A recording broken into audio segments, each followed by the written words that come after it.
নাহমাদুহু ওয়া নুসাল্লি আলা রাসূলিহিল কারীম আম্মা বাদ। সম্মানিত সুধী, ইফতারের দোয়া। ইফতার যখন করবেন অবশ্যই দোয়াটা পড়ে নেবেন। আল্লাহুম্মা লাকা সুমতু ওয়া আলা রিজকিকা আফতারতু। অর্থ, হে আল্লাহ, আমি আপনার জন্যই রোজা রাখলাম।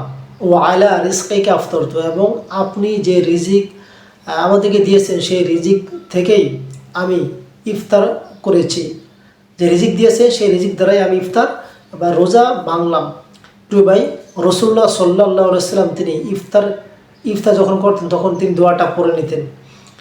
কারণ রাসূলুল্লাহ সাল্লাল্লাহু আলাইহি ওয়াসাল্লাম সর্বদা তাড়াতাড়ি ইফতার করতেন এবং তারা সাহাবায়ে কেরামও জলদি বা তাড়াহুড়া ইফতার করতেন, অর্থাৎ সময় হওয়ার সাথে সাথেই ইফতার করে নিতেন, বিলম্ব বা দেরি করতেন না। এটা হলো রাসূলদের বৈশিষ্ট্য, সাহাবাগণদের বৈশিষ্ট্য। তারা দেরি করতেন না, সময় হয়েছে দেরি বা বিলম্ব না করেই তাড়াতাড়ি ইফতার করে নিতেন।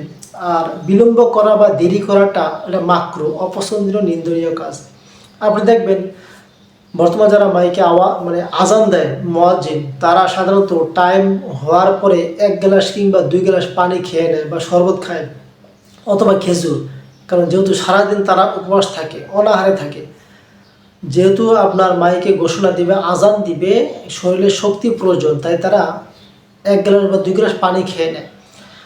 রাসূলুল্লাহ সাল্লাল্লাহু আলাইহি ওয়াসাল্লাম বলেন, মা ইয়াজালুন নাসু বিখাইরিন মা আজ্জালুল ফিতরা।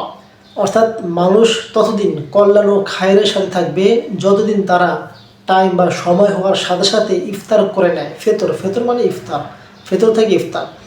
প্রিয় ভাই, রাসূলুল্লাহ সাল্লাল্লাহু আলাইহি ওয়াসাল্লাম যেহেতু দোয়া পড়তেন, সাহাবায়ে কেরামও যেহেতু দোয়া পড়তেন, এটা একটা মাশহুর ও প্রসিদ্ধ। আমরা ইফতারকে সামনে রেখে বা ইফতার করার পূর্বে অবশ্যই দোয়াটা পড়ে নেব।